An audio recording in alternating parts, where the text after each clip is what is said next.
यदि आप CUET का फॉर्म ऑनलाइन करना चाहते हैं और आप किसी भी यूनिवर्सिटी से BA BSc या BCom करना चाहते हैं तो आप सही जगह पर आए हैं। एडमिशन वाले सेक्शन पर जाएंगे, वहाँ पर लिखा है CUET फॉर्म ऑनलाइन, क्लिक करेंगे तो आपको इस पेज पर लाएगा। यहाँ पर देखें आपकी सभी डिटेल्स दी गई हैं, जैसे कि आपका अगर आप जनरल हैं तो 750 रुपये, OBC है AWS है तो 700, SC है तो आपका 650 रुपये कटेगा। तो ये एक सब्जेक्ट या 2 सब्जेक्ट के लिए है। अगर आप अन्य सब्जेक्ट चूज करते हैं तो आपका 1500 रुपये चार्ज लिया जाएगा। लास्ट डेट भी दी गई है 30/3/23। उसके बाद करेक्शन डेट भी दिया गया है 1 तारीख से लेकर 3 अप्रैल के बीच में। नो एज लिमिट है, कोई एज लिमिट नहीं यहाँ पर। उसके बाद यहाँ पर देखें कि सभी यूनिवर्सिटीज़ की लिस्ट दी गई हैं। जिस किसी भी यूनिवर्सिटीज़ फॉर्म ऑनलाइन करना चाहते हैं तो पहले आपको अप्लाई ऑनलाइन पे क्लिक करना होगा। क्लिक हियर करेंगे तो यहाँ पर देखें एक ऑप्शन आ रहा है पीले कलर में रजिस्टर का, वहाँ आप क्लिक करेंगे और आपको अगले पेज पर रिडायरेक्ट करेगा। अब इसको ध्यान रखें कि पूरी तरह से आप इसको नीचे चले जाएं, बिल्कुल नीचे जाएंगे तो यहाँ पर एक चेक बॉक्स मिलेगा, चेक बॉक्स पर पहले आप क्लिक करेंगे। उसके बाद आप क्लिक हियर टू प्रोसीड पे क्लिक करेंगे। अब यहाँ पर देखें आपकी सभी डिटेल्स मांगी जा रही हैं। ध्यान रखें कि आपकी जो डिटेल्स यहाँ पर भरी जाएंगी, जैसे आपका नाम है, फादर नेम है, मदर नेम है, गार्जियन का नेम आप छोड़ भी सकते हैं। ये सारा काम तो आसानी से आप कर सकते हैं। यहाँ पर देखें यहाँ पर कुछ डिटेल्स दी गई हैं, जैसे कि आपका जो ID टाइप है, अगर आपका आधार कार्ड है तो यहाँ पे क्लिक करेंगे और अपना आधार नंबर फिल कर दीजिएगा। यहाँ पर परमानेंट एड्रेस आपसे पूछा जा रहा है, परमानेंट एड्रेस आप यहाँ पर फिल करेंगे। हमने वीडियो बीच में हमने स्किप कर दिया है क्योंकि वो बहुत नॉर्मल चीज़ है, आप उसको आसानी से भर सकते हो। अब यहाँ पर अपना मोबाइल नंबर और यहाँ पर आप अपना जो अल्टरनेट मोबाइल नंबर डालेंगे, उसके बाद क्लिक करेंगे तो यहाँ पर आपका सभी डिटेल्स फिल हो जाएगा। यहाँ पर आप पासवर्ड अपना बनाएंगे, ये भविष्य में काम आएगा, इसको आप याद रखें। जो पासवर्ड होगा वो मिनिमम 8 मैक्सिमम 13 कैरेक्टर का होना चाहिए। जैसे मान लीजिए आपका नाम रोहन है तो आप एक उसमें से किसी भी अक्षर को कैपिटल में लिखेंगे, फिर स्मॉल लिखेंगे और उसमें एक स्पेशल कैरेक्टर भी आप शामिल करेंगे। तो जैसे आपका नाम रोहन है तो R बड़े से कर दीजिए और OHAN लिखिए, @123 कर सकते हैं। इस प्रकार से करेंगे। यहाँ पर फेवरेट बुक मांगा गया है या फिर कुछ भी आप क्वेश्चन उसको याद रखेंगे, भविष्य में कैप्चा कोड फिल करेंगे, सबमिट करेंगे। तो ये काम करने के बाद अब आप आगे बढ़ेंगे तो यहाँ पर ज़रा देखें आपकी सभी डिटेल्स यहाँ पर शो हो रही हैं। अब नीचे स्क्रॉल करते जाएंगे तो यहाँ पर सभी चेक बॉक्स पर क्लिक करना होगा क्योंकि यहाँ पर कन्फर्मेशन मांगा जा रहा है कि आप दोबारा आपने चेक किया है सही है कि नहीं है। उसके बाद यहाँ पर आप सबमिट एंड गेट OTP पर आप क्लिक करेंगे तो आपके मोबाइल नंबर पर एक OTP भेजी जाएगी। उस OTP को यहाँ पर आप फिल करेंगे और कैप्चा कोड फिल करेंगे। अब मैं इस काम करने के बाद मैं सबमिट करता हूँ। जैसे आप सबमिट करेंगे तो आपको अगले पेज पर रिडायरेक्ट करेगा जहाँ पर आपका एप्लीकेशन नंबर दिया जाएगा। उसी के साथ साथ आपका जो स्टेटस है वो दिखाएगा कि अभी आपका जो फॉर्म है वो सबमिट नहीं हुआ है। अब ये सबमिट करने के लिए आपको कंटिन्यू एप्लीकेशन फॉर्म पे आप क्लिक करेंगे तो अगले पेज पर आपको ले जाएगा। यहाँ पर आप देखें जो चीज़ें अभी खाली हैं, जो आपने नहीं भरा है, आप SC हैं, OBC है, जनरल है, EWS है, क्या है उसको फिल करेंगे। उसके बाद यहाँ पर आप ज़रा देखें कि पूछा गया है कि फादर का आपका क्वालिफ़िकेशन क्या है। अगर वो पढ़े लिखे हैं, मैट्रिक से है तो जो भी हैं आप, ये इलिटरेट हैं, ये साक्षर नहीं है या फिर जो भी हैं। उसके बाद यहाँ पे क्या करते हैं, एग्रीकल्चर, आपकी जो मदर हैं उनका भी डिटेल्स आपसे पूछा जाएगा तो यहाँ पर आप फिल करेंगे अपने अनुसार, उसको पढ़ लीजिएगा तभी आप फिल करें। जैसा मैं फिल कर रहा हूँ ज़रूरी नहीं है कि आप भी वैसा ही फिल करें। तो अब यहाँ पर देखें मदर का ऑक्यूपेशन क्या है, तो ये हाउस वाइफ है। तो आप ज़रा तक नीचे सबसे दूसरे नंबर पर दिया गया है अदर का ऑप्शन है, जहाँ पर इंक्लूड हाउस वाइफ लिखा गया है, वहाँ पर आप उस पर क्लिक कर दीजिए। यदि आपकी माताजी कहीं जॉब करती हैं तो आप उसमें डाल सकते हैं। गार्जियन नेम पूछा जा रहा है, आप छोड़ भी सकते हैं। आप पूछ रहा है कि आपकी जो फैमिली उसकी एनुअल इनकम कितनी है, तो यहाँ पर आप डालेंगे आर यू ट्वाइन, नो करिएगा। Domicile state Uttar Pradesh. उसके बाद यहाँ पे सब पे आप नो कर दीजिएगा क्योंकि ये अब यहाँ पे रूरल है, अर्बन है। अगर आप ग्रामीण है तो रूरल, अगर आप शहरी हैं तो अर्बन चूज करेंगे।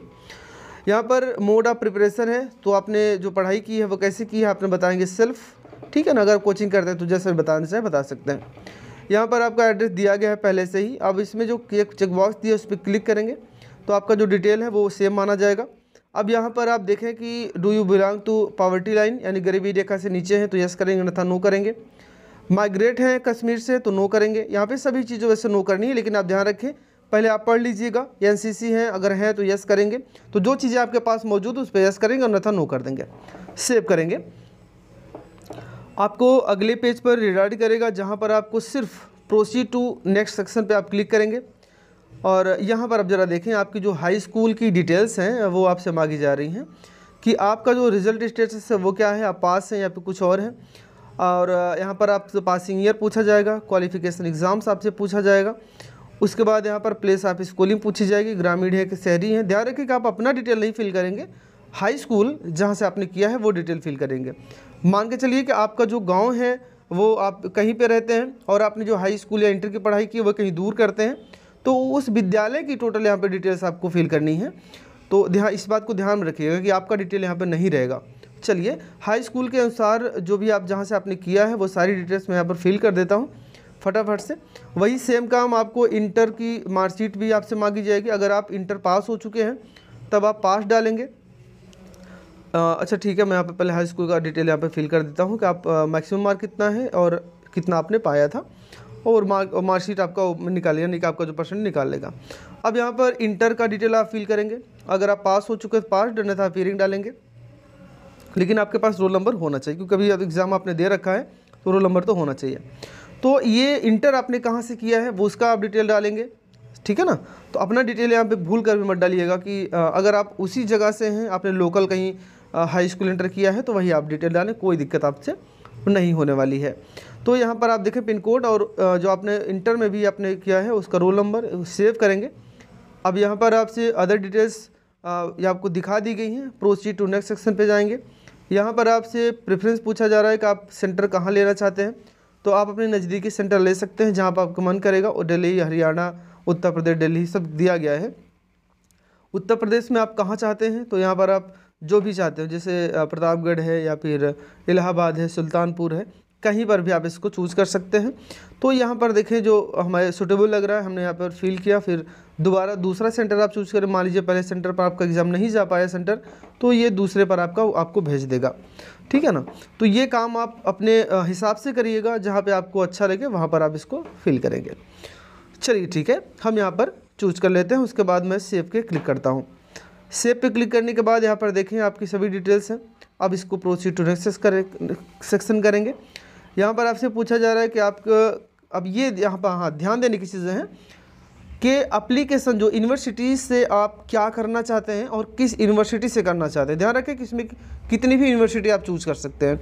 जैसे मान लीजिए कि आप इलाहाबाद यूनिवर्सिटी से करना चाहते हैं, बनारस यूनिवर्सिटी से करना चाहते हैं, या फिर आप लखनऊ यूनिवर्सिटी से करना चाहते हैं, भीमराव अम्बेडकर से करना चाहते हैं।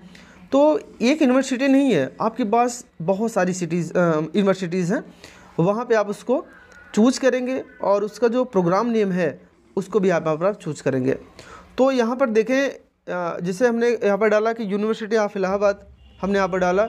अब यहाँ पूछा जा रहा है क्या करेंगे आप, तो हमने इसको बताया कि bachelor of science, BSc biology, zoology, botany ऐसा चूज करेंगे।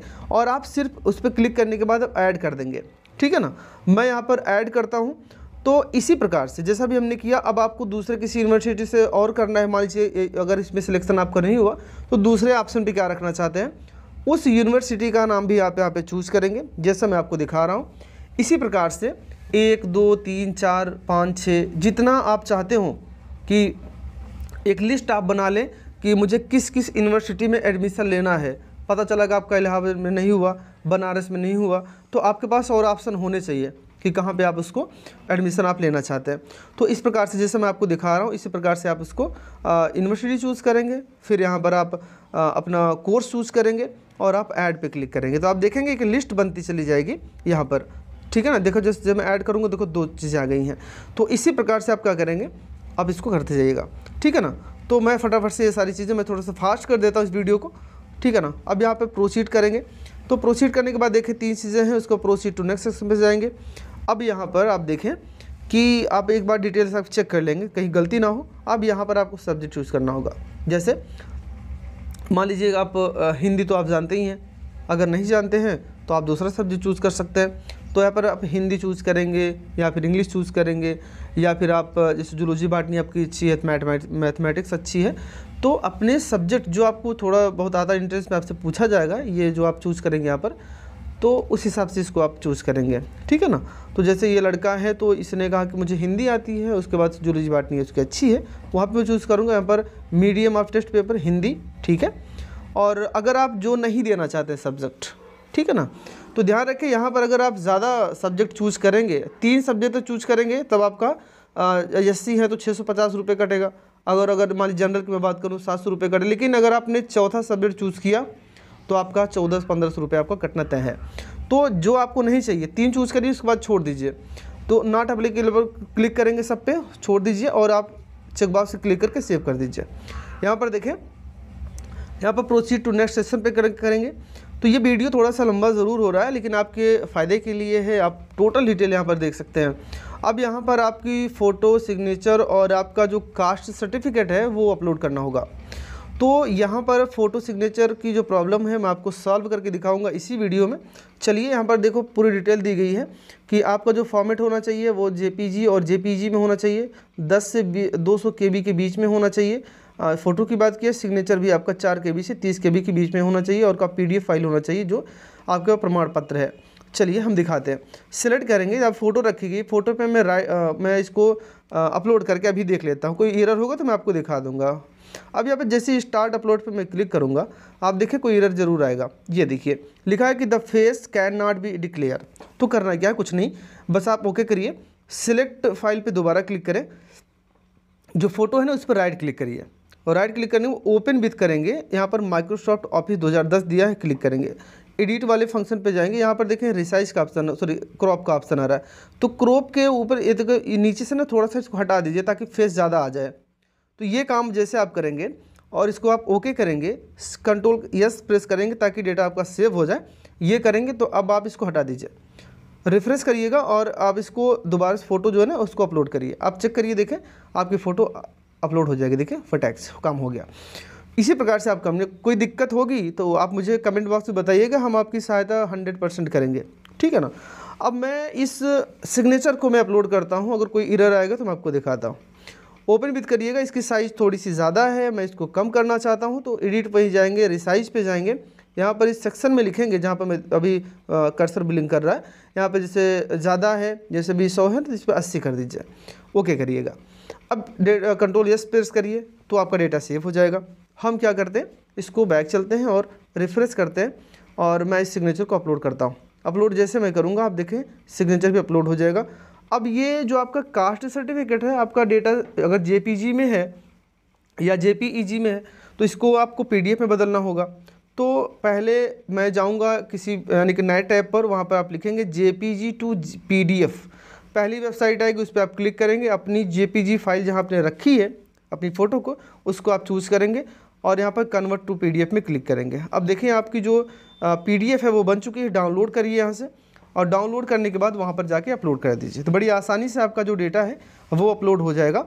चलिए यहाँ पर मैं क्लिक करता हूँ और जो पीडीएफ बनी है मैं इसको यहाँ पर अपलोड करता हूँ। देखें हमारी पीडीएफ अपलोड हो चुकी है।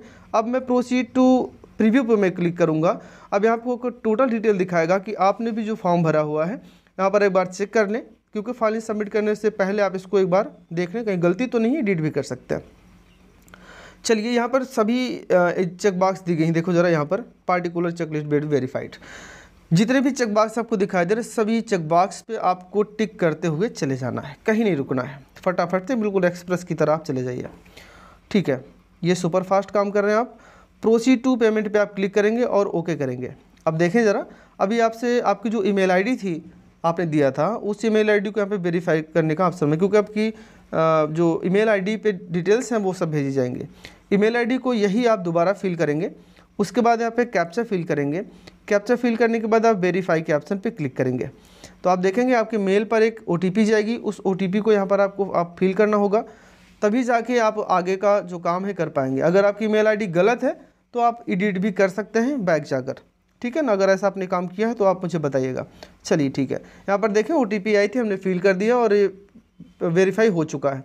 अब आप कंटिन्यू पे बटन पे क्लिक करेंगे। अब देखें ज़रा शुरुआत से जो पहला स्टेप, दूसरा स्टेप, तीसरा स्टेप, सभी पे आपको प्रोसीड टू नेक्स्ट करना है, कुछ करना नहीं, क्योंकि आपकी डिटेल्स ऑलरेडी भरी जा चुकी हैं, आपको सिर्फ दिखाई दे रहा है। उसके पहले देखें एडिट का ऑप्शन भी आ रहा है, अगर एडिट करना चाहते हो, कहीं गलती हुई है तो आप एडिट भी कर सकते हैं। वीडियो लेकर देखा जाए तो काफ़ी लंबी जा चुकी है अब भी, खैर हमने आपको सारी डिटेल्स यहाँ पर दे दी है, कोई दिक्कत तो आपको हो गई नहीं। चलिए मैं यही काम फटाफट से कर लेता हूँ और प्रोसीड टू नेक्स्ट करता हूँ। मैं पेमेंट भी आपको दिखाऊँ कैसे करना है। यहाँ पर देखें फिर से वही आपका वेरिफिकेशन मांग रहा है, तो जितने भी चेक बॉक्स है उस पर आप क्लिक करेंगे और क्लिक करते जाइए और नेक्स्ट करते जाइए।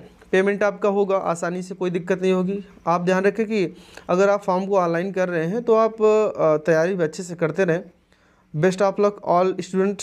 भाई मैं आपको सिर्फ बेस्ट ऑफ लक ही कह सकता हूँ, मैं आपकी तैयारी नहीं करा सकता। पेटीएम पे आप करना चाहते हैं तो ठीक है, स्टेट बैंक ऑफ इंडिया है, कैनरा बैंक है, ICICI बैंक है। तो जो आपके पास है, हमारे पास पेटीएम है। पेटीएम से आसान ये होगा, QR कोड जनरेट होगा और आप किसी भी ऐप के ज़रिए जब QR कोड आ चुका है, चाहे आपके पास फ़ोनपे है, गूगल पे है, पेटीएम है, कुछ भी है, तो उसका स्कैनर जो होता है ना उसको ओपन करिए और इस स्कैनर को आप स्कैन कर लीजिए। तो आपका जो पेमेंट मांगा जाएगा, पेमेंट वहाँ से आप करेंगे तो आपका पेमेंट आपके बैंक से कट के इनके वाली वेबसाइट पे आसानी से पहुँच जाएगा। ये सबसे बेस्ट तरीका है। अगर पेमेंट पेंडिंग में चला जा रहा है तो आप मुझे बताइएगा, हम आपकी सहायता करेंगे। तो प्रोसेसिंग में पेमेंट किया, पेमेंट हो भी चुका है, यहाँ पर देखें। और यहाँ पर डाउनलोड प्रिंट कन्फर्मेशन का ऑप्शन आ रहा है। अब अपने डेटा को यहाँ पर आप क्या करेंगे, सेव करके रख लेंगे, जहाँ पर आपका एप्लीकेशन नंबर, आपका डिटेल्स, आपका नाम, सब कुछ यहाँ पर शो हो रहा है। आपने किस पे सब्जेक्ट पे आपने ये काम किया।